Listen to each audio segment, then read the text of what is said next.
Bada bing, bada bang. Hello, everybody, and welcome back to yet another edition of the Rock and Roll Geezers show. We're hanging out here in Geezerland. We sure do appreciate you joining us. We hope, as always, that you will subscribe to our channel if you haven't yet and like some vids and all that stuff. So that'd be very cool. And I'm Murph, and of course, my co-host on this journey is Doc Vox. What's shaking, Doc? Doing, hey, everything's going all right. Next Memorial Day weekend. Hope everybody's enjoying themselves. And yes, welcome to rock and roll fans. The most wonderful people in the whole world are subscribers. And if you're not one of them, it's really easy to become one. Just smash that button and we'll send all kinds of good mojo your way. So, Sure. um, yeah, we do this every week, bring you the news. If this is the first time you watch this, wondering what it's all about, pretty much bring you the rock and roll news, little items that pop up every week with our favorite rock stars. And this week we got a little extra. Sometimes we have season passes to our local concert venue. And yeah, we got 18 concerts to try to hit this summer. And we started it off this Saturday and had the first concert of the season. And yeah, let's get into it, man. Let's tell the good folks about it. Yeah, that's right. Our first concert of the year was the lovely Janet Jackson. And how did that go? Oh, oh no, no, no, no, no! Oh, that's a bad sign, Doc. That's not a good sign for the concert review, Yeah, needless to that say. wasn't exactly cheers and yeah, applause. Holy schmokeums. Where to start? Yeah, Where to start? it was Go ahead, man. Okay, it was, we left very early, the radio and all that, and the interweb was telling us get there early. It's going to be a packed house. right. Get there early, and that's cool. So we get there early. The only problem is they still ain't opening the gates up until 6 o'clock. And so you've got thousands and thousands and thousands of people hanging around, all cramming into the gates, and including us at the fast pass gate, and it was a mess. People were getting sort of ornery, weren't they, Doc? Yeah, it turned out the fast pass lane was actually the slowest lane. They had hiccups. I was thinking about it. They changed names. It was Hollywood Casino Amphitheater. Now it's what Credit Credit Union One Union one. Amphitheater. Yeah. So I don't know if management's changed. I don't know, but it was or just being the first show of the year, or just having that big of a crowd for the very first show, or just all the above. But boy, it was a mess. It was Yeah. a total mess. People were getting near like riot. It was like getting crazy. Yeah, it was getting nuts, man. Well, if you remember, this was when we went to our first show last year. It was the same thing. We had to listen to Loverboy their whole set while standing in line Yeah, because yeah. everything was screwed up. So, maybe it's just a first of the season type of thing, and they get things ironed out because getting in was a mess. But we didn't miss anything. We got inside in plenty of time, and but yeah, it was already packed. Half packed. The lawn was already Yeah, half we packed.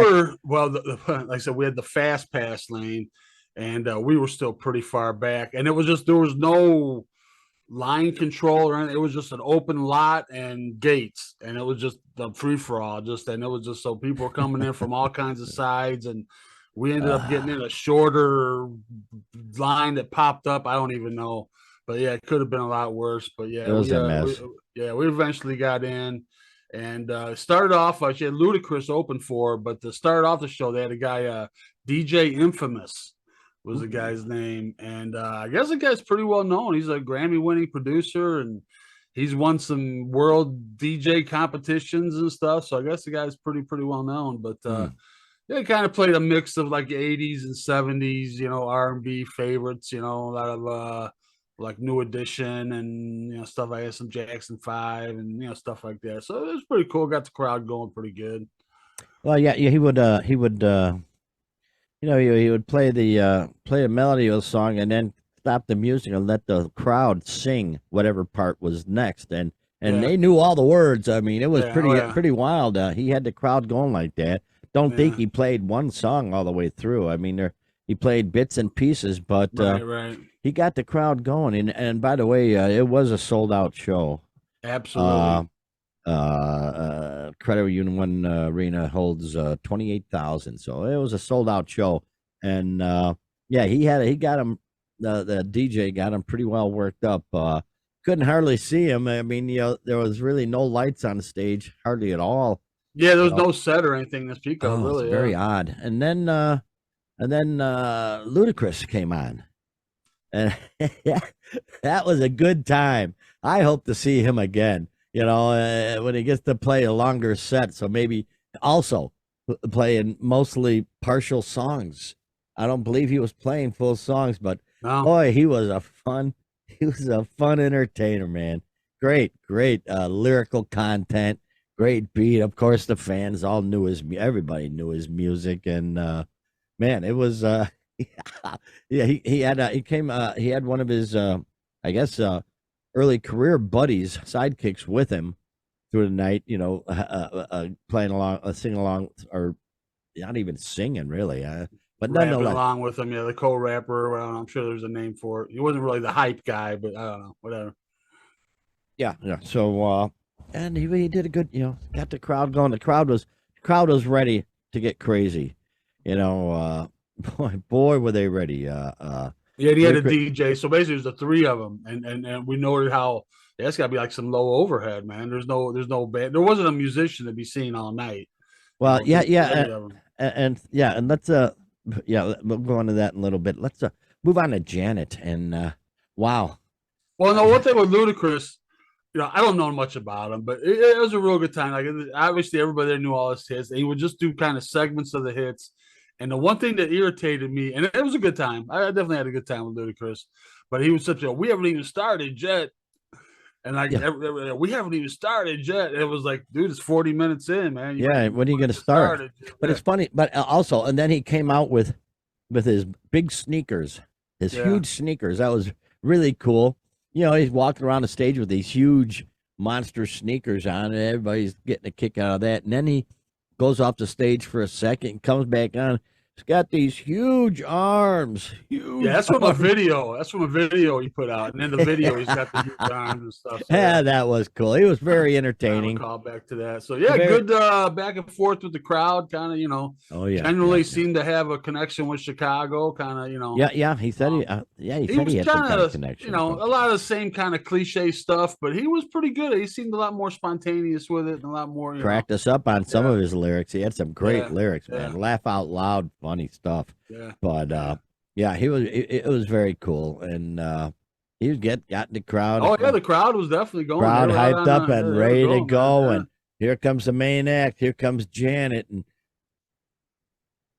boom, here she comes, smooth and easy into the concert there. Geez. When you come out, when you're a superstar, you come out with a bang. I mean, the crowd's warmed up. They're ready. They're ready to basically start tearing up the sod and throwing it at like what happened to me one time at one concert where people were throwing sod at us. It was very cool. But no, there was no sod throwing going on. No. She came out with these, at least 3 or 4 mellow songs in a row. 3, yeah, possibly 4.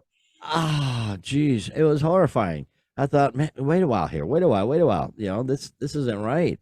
And the crowd, the crowd just didn't get on. You didn't get with it. She had her 4 confirmed bachelors with her. Confirmed bachelors, yeah, that's a great term, isn't it?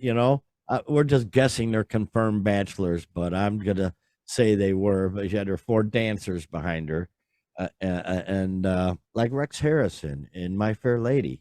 Rex Harrison was actually a confirmed bachelor, and he played a confirmed bachelor in My Fair Lady. Yeah, back in the 60s, there weren't any no, not Rex Harrison. No, he was just a confirmed bachelor. Yeah. But nonetheless, she just had 4 dancers all night. And let's get into this part. You talked about the overhead. About the only overhead she had was bringing in the laptop with her music to plug into the PA. It was stunning. There's no musicians. There's really no set, just some video screens around Yeah. the set, around the stage. It but didn't look half bad. I no, mean, there was some kind of a set. Yeah, I mean, it wasn't overwhelming or really it cool was or just anything, but no. It should it have was, been it yeah, should have been a presentation. yeah. Oh, no, Jiminy no doubt. creepers! I was just disappointed. Yeah, it was a packed house. I mean, we've been there. Oh, we went a dozen times last year. Yeah. We've been there. I don't know how many times throughout the years I've been there, and yeah, that's definitely the biggest crowd I've seen there. I think part of it was maybe due to maybe like some of the season pass people, just like us. Maybe they expect a certain percentage of those people to go, and maybe like all of us came. They had the season pass, being the first one. I don't know, but it was really oversold. It seemed to me it was pretty packed, It was, even up yeah, on the lawn. Yeah. and she made a killing. No backup band to pay. Right. Wow. Wow. I'm just, you think about Yeah, some of you these think, poor bands and all the overhead a regular band has with the Right. roadies and the equipment and the lighting and the stage. And boy, she packed the house and she made, man. Here's a major star, Hall of Famer, part of the Jackson family, and Yeah. not much of a show at all. Really a lot of dancing, and she had to be lip syncing. I mean, to do all that dancing, and she had to be lip syncing. And I will say this, I gotta say this though, and we discussed this on the way home. That the dancer, the four dancers, and her, that they've got a choreographed program that is, the amount of practice it must take to be able to choreograph that whole show, the dance for that whole damn show. I don't know, whatever it was. I mean, we didn't stay for the whole show. Insane. Yeah, spoiler alert, we didn't stay for the whole show, but no, yeah, to think to do it for an hour and a half, hour 45, whatever it was, and constant, and never miss a step. None of them ever missed a step. Oh man, they were very good at what they did. It was very impressive, but it should have been a bigger presentation. Yeah, the backup dancer has never been my thing at all. It's a big turnoff to me. You're here. It's just I can't see Janice out there with backup dancers when she's doing ball and chain or something like real that. Artist. And I guess there's a place for that too. And but it seemed like she would do some real dramatic choreographed move, and the crowd would cheer, and that was about it. Like I said, she came out and it was real mellow, and I'm thinking usually you kind of pace the show, and throw in some mellow ones along the way. But if you're starting off with like 3, it might even been 4.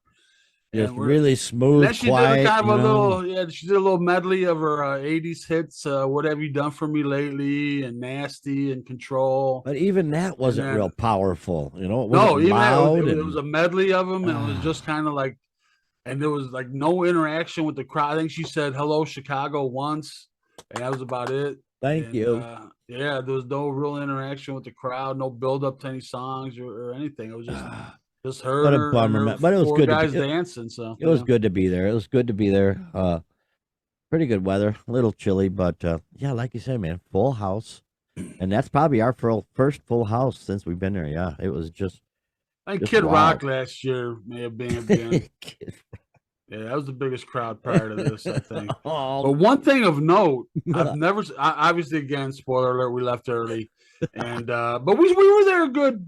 I don't know, 40 minutes maybe? I don't know. Oh, yeah. Over half hour for sure. Oh, yes. I know what you're going to say. It's unbelievable. I can't believe it. Oh, we're walking out. There's like very little of the show left. I mean, they don't keep the half at best. Oh, at the most. Yeah. And we're walking out, and there's still hundreds and hundreds of people walking. Not thousands. Throngs. It was I've never seen anything like it. I've never seen anything like it. I don't get it. As we're leaving, and I mentioned to Murph, I said I doubt that they're even set up for exiting yet, and they weren't. We had to kind of be escorted out almost. And but as we're going through driving out the parking lot, there's still cars coming. It's like, you got to be kidding me. These people they're not gonna see anything. They're not gonna see anything. No. Yeah. So, maybe they just want to breathe the air or something, Yeah, I don't know. Just say they were there, I guess. But they had some jerk off trying to sell the rainwater from a Taylor Swift concert. That's how nuts these people are. So there are people coming in. Wow. The box office was still open, and the show's almost over. The box office is still open. People, it was sold out. So this is crazy. This is Well, yeah, but we yeah, left, so we gave them 2 extra spaces they could fill for one right, last song. But right. yeah, it was something. I would have expected more. I wanted to see a huge production, like a Rod Stewart type of thing. I mean, this is Janet Jackson, for Christ's sakes. Yeah, Come out and blow the doors off the place, but it was just yeah. very subtle. I guess you would call it as Yeah, I subtle. don't know. Maybe it got, more got happening after we left, but I kind of suspect it was more of the same. So, Man, wow. oh well, But we'll get ready for the next one. oh yeah, absolutely. And okay, here we go. Let's move on to the sadness of this situation. Tina Yeah, there's Turner, Jiminy, another Tina diva. Turner, yeah. R.I.P. Anime Bullock, Jiminy Creepers. Well, she's been out of the spotlight for quite a while, actually. Went over to France and retired back in the early Switzerland. 2000s, I think, or Switzerland. Okay, Yeah, Switzerland, France, it's all the same, jerk. yeah, we're across the pond. Yeah, she went over in 2013, and she's been over there since. Yeah, Boy, oh boy, yeah. What 10 years. you can't say enough. You can't say enough about Tina. There's just not enough words You considering know, her life and her career and her uh, comeback and her strength and and the whole her story. Everybody legs. knows her story. Yeah, everybody knows the whole story, and everything she went through and everything, and everybody, mostly I would say that are around now know her, from the 1980s, Private Dancer and past that. But Right. man, you gotta look back when she was with Ike, man. Oh my God, that was rock and roll, dude. She was not R&B or pop. She was the queen of rock and roll, dude. And Yep. she earned that title, dude. She rocked, man. Go watch some old Proud Mary or something, man, or Oh, River Deep Mountain High or man. something, man. Yeah. Yeah, she tore it up. But yeah, everybody gives Ike shit, and rightfully so. But he discovered her. She was just out in the fields picking cotton, and Ike discovered her and made her a star, and then started beating the hell out of her. But um, Oh man. but Yeah. But Ike, yeah, he recorded the first rock and roll song with Jackie Bresden and Delta Cat, it's called and Rocket Rocket 88. 88. Yeah. Yeah. Rocket 88, We and recorded Sun Studios. I could do a half a show on that, dude. Just go ahead. okay, we won't though. Okay, No, but we yeah, won't. so yeah, she after all this early stuff and Not Push City Limits, Proud Mary and all that, she got Oh yeah, tired of Nutbush City Limits. She wrote that. Did she She. really? Oh Oh well, yeah, she yeah, came from there, yeah. So yeah, yeah, yeah. right. So Bob yeah, she got, Seger covered that. Yeah, that was a great song. yeah, she got tired of all Ike's crap, and one night just bugged out to a Ramada Inn and never turned back. And boy, Yeah, left wow. with 36 cents and a mobile gas card. And that was what she had when Well, it's she good to left. have that gas card anyway. Yeah, comes in handy. Absolutely. Yep. But needless to say, it sure did work out well. There's a concert they play on Access TV. Where is it from? Oh my goodness, I can't remember. I think it's from Spain or somewhere over there. And she starts out with steamy windows. And if you, didn't I? I posted that on the. I think I posted that on the Rock Okay. and Roll Facebook page, Rock and Roll Geezers Facebook page. But you can tell it says right. You can tell this chick rocked and she rocked hard. Oh yeah. I mean, she really. It was Barcelona. It was in Barcelona. Okay. Tina Turner live in Barcelona. It's on YouTube or it's sometimes it'll play it Probably on Access streaming TV, somewhere. Yeah. and it's really worth watching because you see, Oh, dude, she was. wow, just a stunning amount of energy. Nobody could touch her. And Tell me. people. We brought it up before. When she was on some lean times there for a while, and we talked about where she did backup on some Frank Zappa albums, just as a working backup vocalist. singer. Just working for the agency. Yeah, it wasn't. Yeah. He just called, send me some backup singers, and one of them they came, and one of them was There Tina was Turner. her and a couple of the Ronettes would go out and earn money singing backup for stuff. Yeah. Earn a couple of the Ronettes. That was very cool. Yeah. So boy, she So she did yeah, what she had to she's do. been up, she's been down, she's been all around, man. She's earned it, man. That's for sure. Yep. And boy, her later career, her movie career, I saw her, of Oh, course, which back by in the the way, '70s with Go let what? me interrupt you real quick. I'm watching the thing about her, and they're doing a little tribute, and they say, and her acting debut in the Mad Max Thunderdome. And I said, no, no, no, No, no, no, no, no, no, no, no, no. no, no, no, no, no. Tommy. Yep. She was the acid queen in Tommy. That was Yep. great. It was a small part, and real quick, she did the, check that song out too on YouTube. Right. I'm sure it's there from the movie Tommy. Tina Turner playing acid queen, and yeah, that was a frantic, just crazy cool song that she did. Yeah, well, what are they talking about? The Thunderdome. Yeah, come on, people. Yeah, I know. Yeah. Although that's again a great song, a great role. She played great, Auntie. She played Auntie, and the song was great, the title song. So, Right. boy, she's just she ruled the world. She was the Yeah, she's one of royalty, man. She's one of the originators. one of the upper echelon for sure, man. So there you go. Way to go, Tina.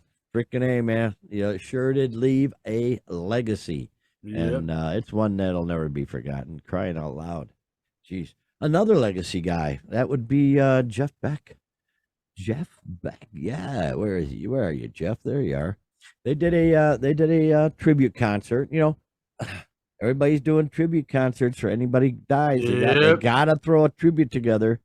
And sure enough, they threw. Well, he's definitely deserving of it, and especially with the people that were there. So, and yeah, even though he doesn't have a whole bunch of mainstream hits, Right. just the respect he got for what he did was excellent. But yeah, they had Kurt Hammett and Billy Gibbons and Johnny Depp. Oh, good old Johnny Depp. My God. Yeah, they were really close there at the end. They were doing that tour together and doing stuff together. So yeah, they were really close there at the end.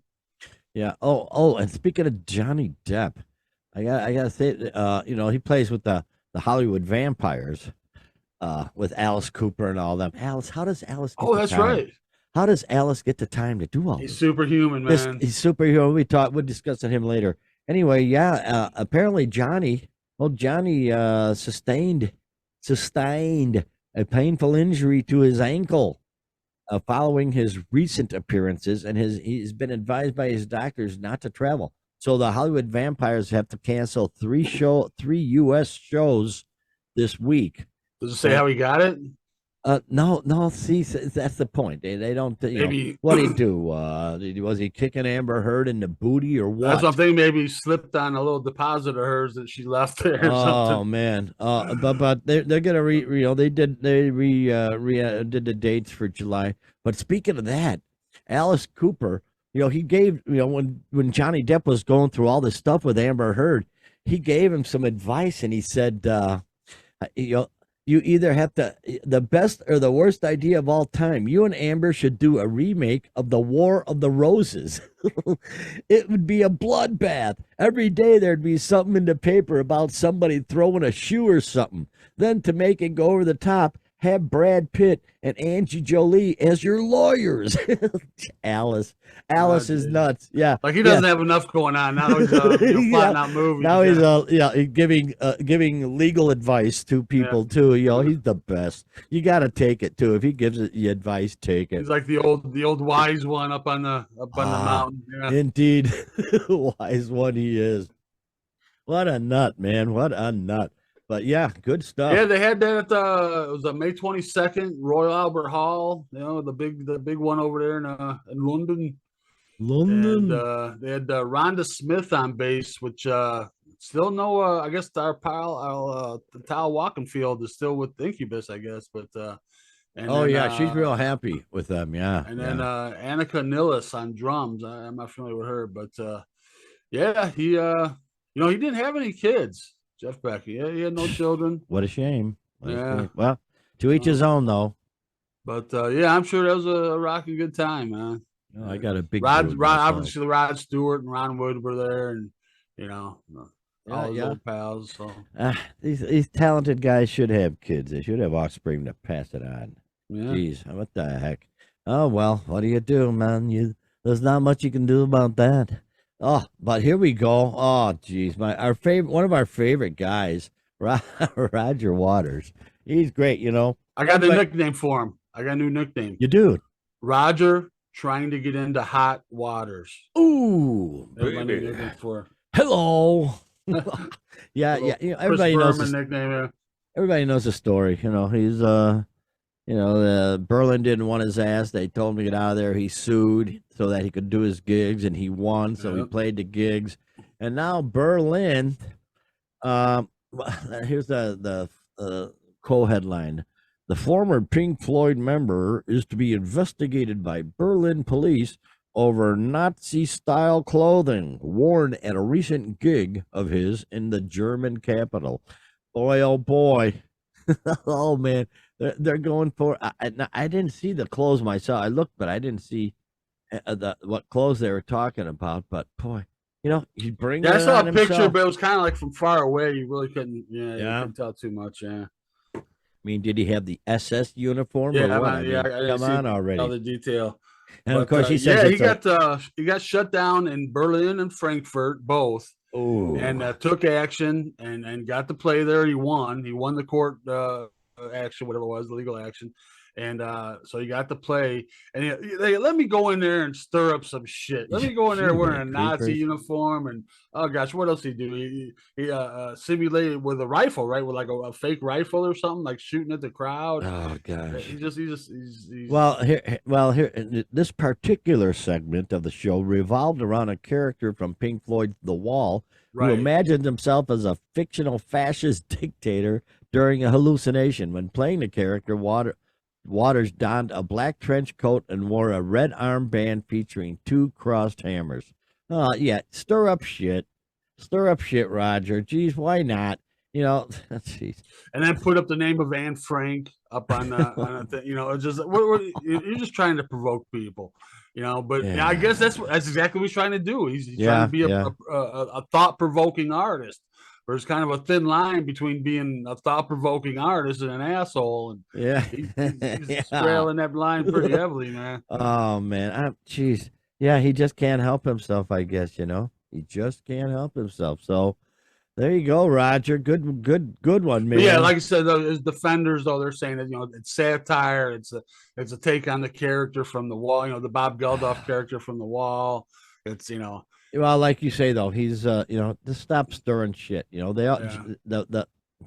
gonna go after him, of course. Well, you're already not wanted there. He beat us in court, so yeah, he beat us. Lucky he ain't having paint-filled balloons thrown at him or something, for crying out loud. I mean.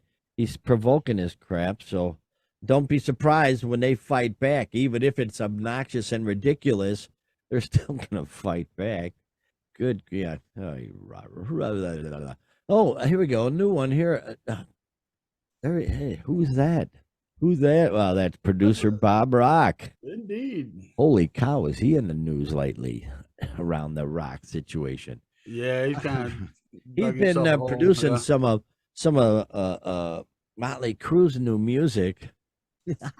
And then here we go with the Nikki Sixx's bass playing. I've seen so many stories on it. I tried to find just one article that condensed it all because there's just so much there. Yeah. It starts out with the first article I saw said Bob Rock says that Nikki Sixx didn't even play on the first 4 Motley Crue albums, that somebody else played for him, and which if that's the case, then Nikki Sixx should just shut the hell up with all this crap he's been spewing lately. I don't know if that's true or not.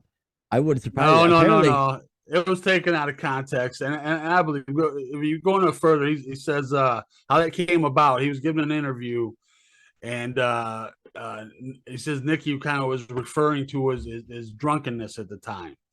Like he says, he don't like remember playing on those. I think somebody came in at night and played on those.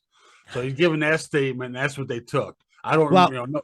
Somebody else came in at night and played on those. Well, we know they took and run with. We know he's a party animal. We know he died like how many times, and they had to bring his ass back. So we do know that if he's saying he was super wasted at a recording session, we can pretty much take his word on that one. That was the point. He was trying to kind of be self-deprecating, saying, yeah, I don't. It was like somebody else was playing on it. So that was the angle he was taking. And then this is during the Dr. Feelgood sessions. Okay. And Bob Rock told him, well, too bad you're playing on this, or whatever. And it was kind of, they would, between themselves. I guess, I can see that being taken out of context. That's what they meant. But, and then he said when he came back with him to play, when they did this stuff for the movie The Dirt, right. And he said he was amazed at how good he had gotten. That he'd been practicing for the last 5 years, and so that's where then he's getting the statements that you're getting from the other end of the spectrum, where he's one of the most unique and talented bass players, out there. Whatever. It's all bullshit. But yes, they are in the studio, and apparently they've got some songs already done, and of course they say it's just magnificent. Of course they have to say that. They're not going to say, well, we're in the studio and everything sounds like crap, but we'll get don't there. Buy this. Yeah, we'll go get one of our old albums. This is magnificent, the best thing ever. But of course, John 5, I'm anxious to hear, what he does, see how he changes the character of their sound. So we'll see what happens, maybe for the best, who knows. But there you go, brother. Bob Rock. Rock on, man. But then we also remember we saw articles where they were saying Bob Rock was brought in because he could play bass and on stuff that was too complicated for Nicky. Yeah, we saw that one too. So what do we expect to believe? I believe Nicky is not a very good bass player and needs some help from time to time. That's what I think. Oh, I have to say you are correct, sir. But another one of our faves. Where is he there? Oh, Terrible Ted. Here's the picture right. Here's the back photo of Tooth, Fang, and Claw. Look at that stack of Bandmaster or Showman bottoms. I'm not sure, with Fender twin reverbs on top, and then a Marshall head on top, and then of course the pig head that he just probably they probably killed it yesterday and ate it that morning. But he said, let's put the pig head up on the amp. So that's terrible. There's Terrible Ted right there at his very, very best. That album, that era, he was a true madman, Now he just talks a lot of crap, but back then he was a rock and roll monster.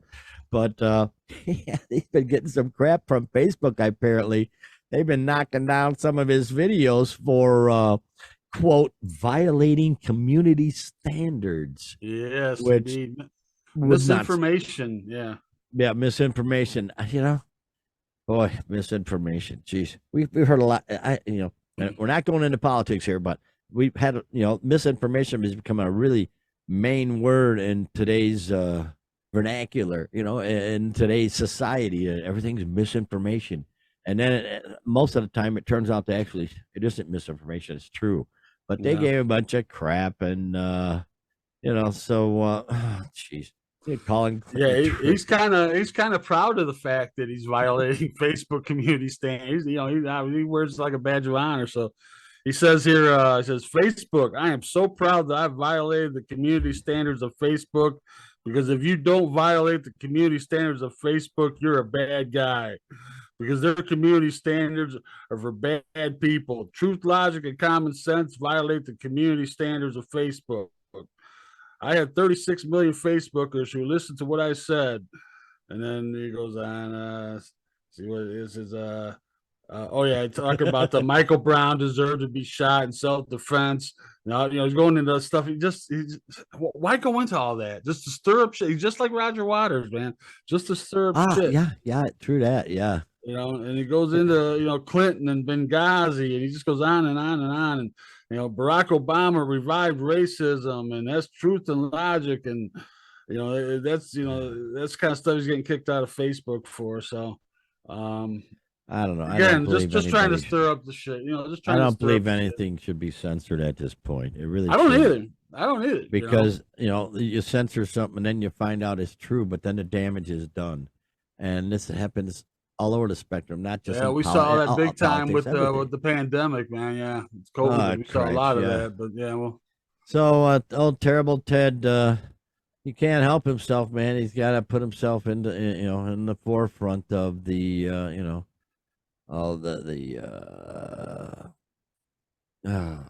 fight, if you will. So Good job, Terrible Ted. All right, moving on. Neil Sean, one of our favorite topics. Neil Sean of Journey is once again in the news, and it's for a very odd thing, and he shouldn't even have bothered, but he recently replied to a criticizing tweet. The old criticizing tweet. Right. After Journey took the stage at a private show in Las Vegas, hosted by an oil company. Oh, dun dun dun dun. The evil oil companies. Oh my gosh. Dun dun dun dun. After Sean shared a video from the party on his Twitter and tagged the hosting oil company as a courtesy. Oh boy. A Journey fan, one fan, responded to the tweet, criticizing how playing for an oil company seemed like a questionable move. The guitarist was then quick to reply and dismiss the criticism, reasoning why working with an oil giant didn't feel wrong. Duh. The fan, the fan, he tweeted, I'm a Journey fan. I'm a Journey diehard fan, but private gigs for big oil companies? And then Neil's answer stated, it's a one-off party. Why not? And the fan didn't answer back. So just, and he shouldn't even have responded at this. But one fan, see, people get to, they let a few people screw stuff up, and he shouldn't even have responded. It's an oil company, so what? We need oil. If you don't want, if that fan doesn't like oil, maybe he should get rid of everything that's plastic in his house. I'm sure he doesn't drive a car, so that's good. I mean, really, jeez, it's just crying to cry, whining to whine. Well, it's just virtue signaling. As the kids say these days.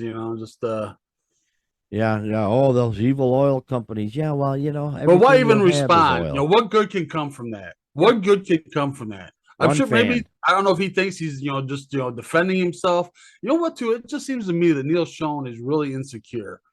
You know what? From all the stories we've had, it just seems like for his position in life where he's at, he just seems way more insecure than he should be. Like, why does he feel the need to defend that? There's no need to defend that. Exactly. One fan.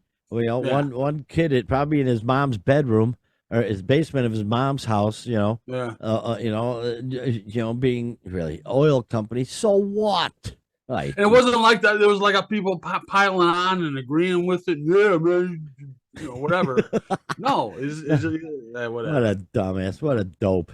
Okay. So many judgmental people these days. Them jerks. Anyway. Yeah. So here we go. Moving on. Well, this is disheartening to say the least. There they are. Yes.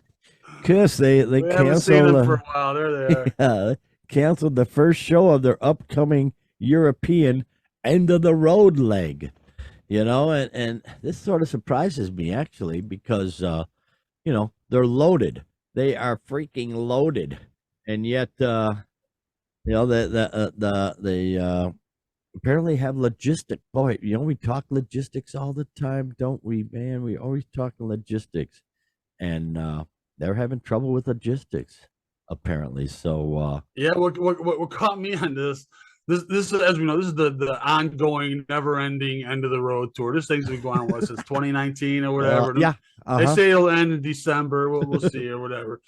This is the 12th European leg of this tour. Just the 12th European leg of this tour, this never-ending tour. So yeah, they're supposed to play at Plymouth, England on June 3rd. Oh, Plymouth. And canceled it, and saying travel and equipment complications contribute to the cancellation. What? So now their next gig's June 5th in Birmingham. And the folks that couldn't make they didn't go to the Plymouth show, they can refund or go to another UK show if they like. But no show in Plymouth. But oh boy, travel and equipment and complications. Yeah. Boy, that's a Morse code for. Geez, I don't know what that's Morse code for. Kiss not be having equipment complications. Right. Yeah.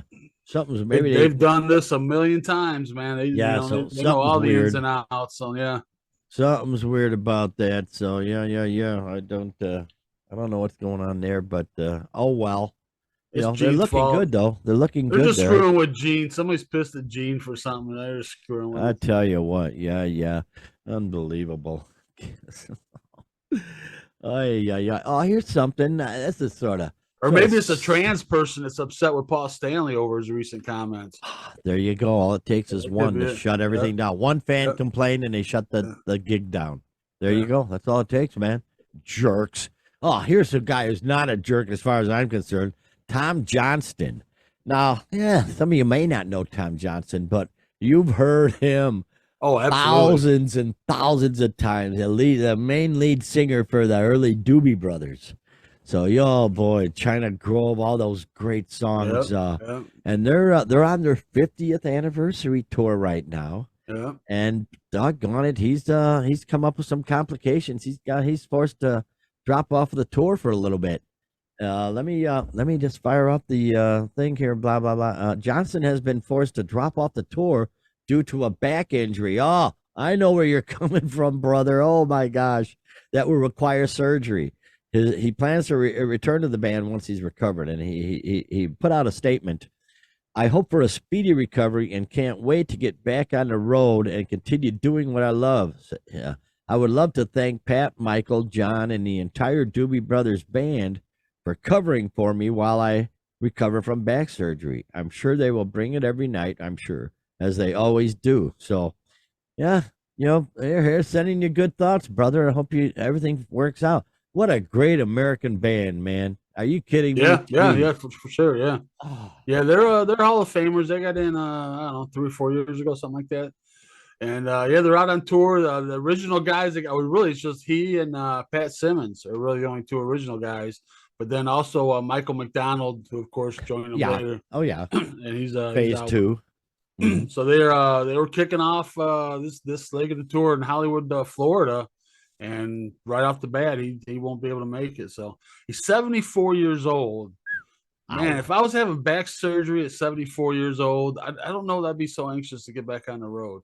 I Uh, don't know. I was gonna have back surgery, and my cardiologist shut it down. So no, no, you're not gonna do that.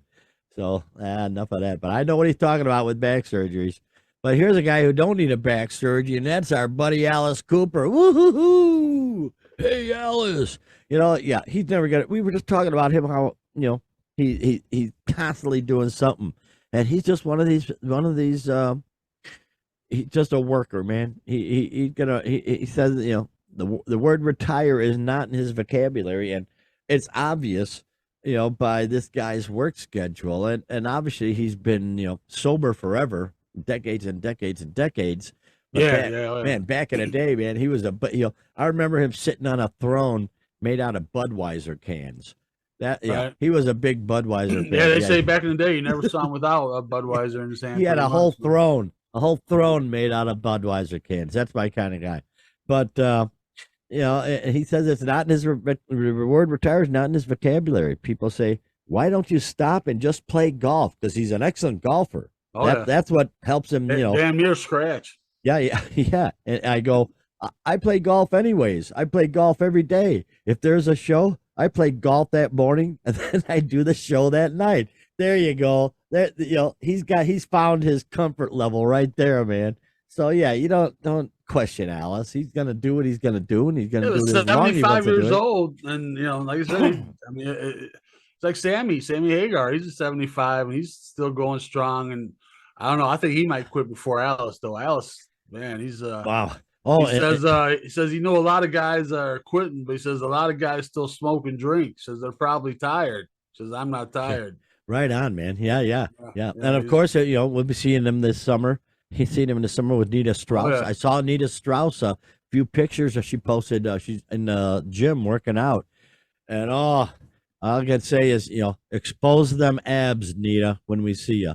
Wear a shirt that exposes that midsection because she's toned. Oh my gosh. Oh, it's gonna be great to see them again.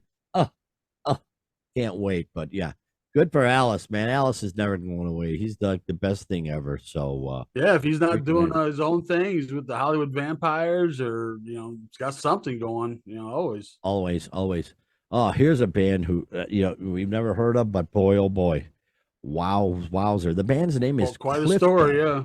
Cliff Diver, and the headline goes: Cliff Diver lucky to survive a freak accident, and they had to cancel a festival show, and they launched a GoFundMe. But this is crazy. Let me see if I can get to the.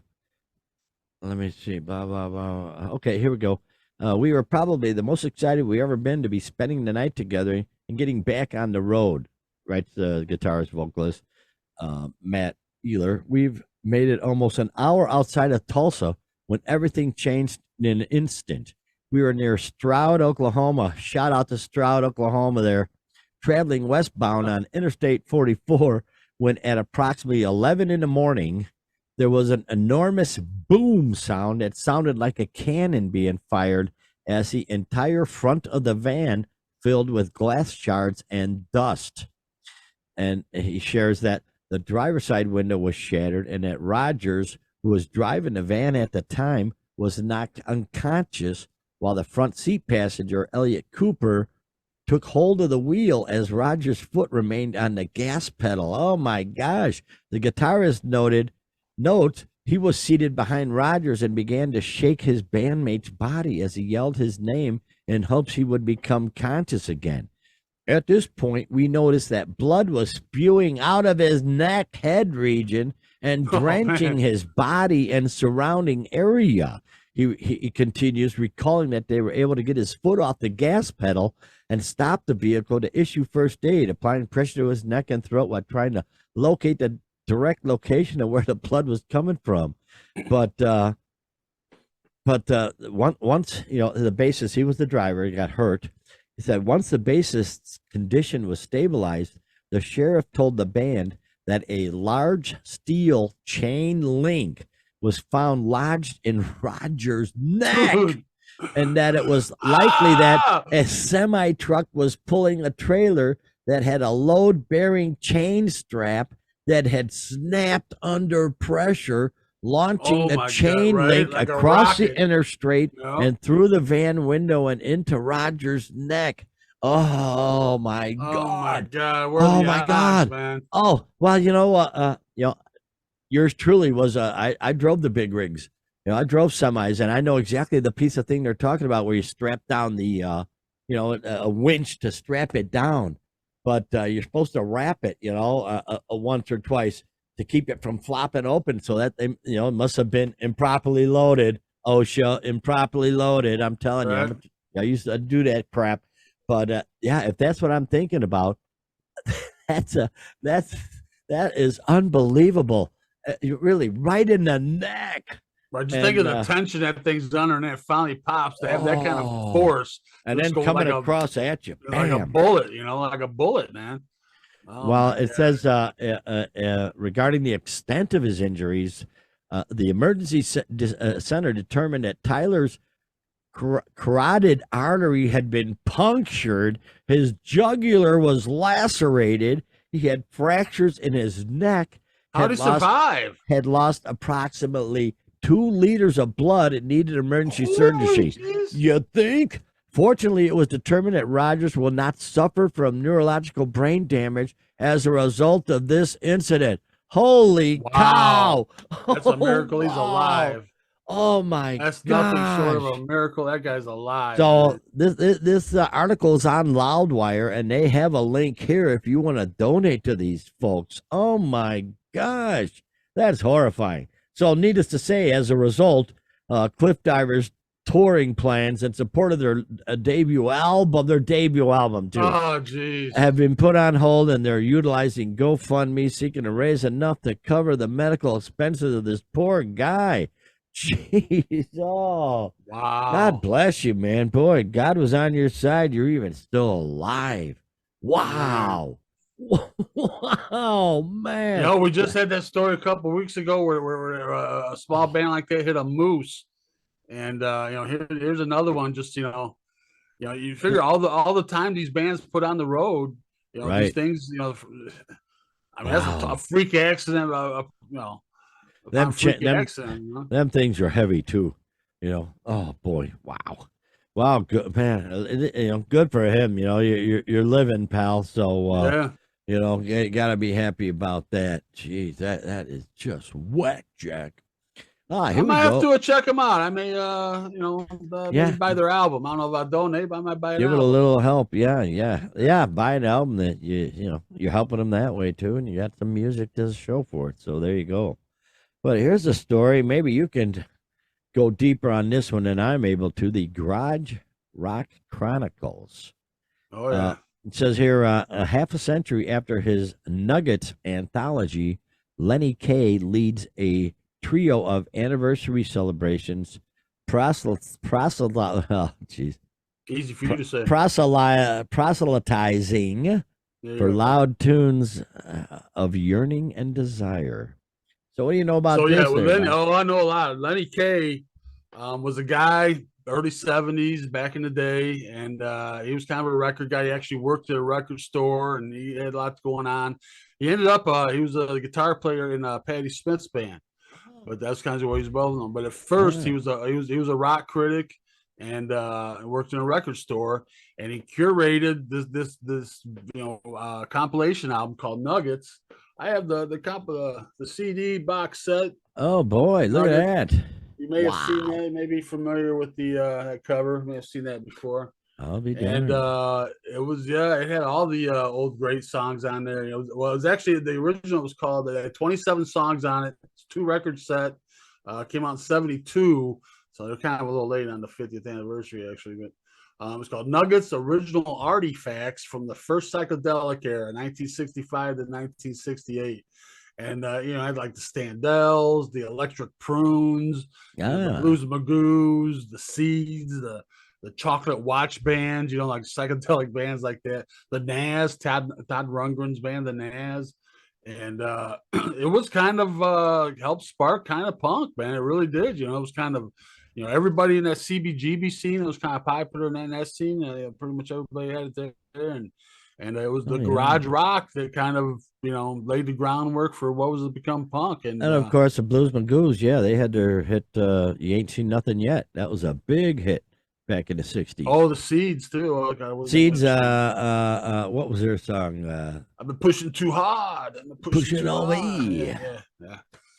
So yeah, they did they're doing this tribute, and they got this group. It's called the Wild Honey Orchestra, and it's a group of ace session players, and they do these periodic like for this one happened to be a benefit for autism, but they do Ah, these different ones, and they play maybe like a whole Beatles album or a whole Beach Boys album or something like that. very And cool. this time around, members of the band saw the likes of from the Bangles, Susanna Hoffs, Ah. from REM, Peter Buck, Mm. Weird Al Yankovic, Oh, our boy from the MC5, Wayne Kramer, Brother Wayne uh, Kramer. brother Brother Wayne Wayne Kramer. Kramer, Thank you. yes. Yes. From the Cars, Elliot Easton, from the All Go right. Go's, Kathy Valentine, Mm. and surviving members of those garage bands that were part of that first album. So Very yeah, cool. sounds like it was pretty good. They said they learned them all note for note. I'm sure they did. Musicians of that caliber. Yeah, yeah. And I'm sure it was a good time, man, just hearing all those good songs. So, yeah, they kind of expanded throughout the 80s. Rhino, I don't know if you remember Rhino Records. They do a lot of Oh, yeah. They do nostalgia a lot type of stuff. Yeah. reissues and Yeah, whatnot. yeah, yeah. The old stuff. Yeah. And they got a hold of it, and they did different installments throughout the 80s. And then in late 90s, I think 98 is when the box set came out that I have. And this has just got Wow. just all the garage rock from back then, just everything you can think of. Yeah, very cool, very cool. So, yeah, cool to see they're celebrating 50 years of that, and I'm sure that was a good time. Hell yeah. Here we go. Billy Corgan talking about one of our leading issues coming into the years ahead, and that's AI technology. And yeah, Billy Corgan, he's not a big fan. He says once young artists figure out that they can use AI to game the system, and write them a better song, they're not going to spend 10,000 hours in a basement like I did. There you go, man. AI is going to You infect know, everything, though. I say, yeah, they'll certainly will be that. No doubt there will be that. But I think there will always still be true artists that really want to create something themselves and not without the help of, they want to express themselves in song and not, without the help of AI.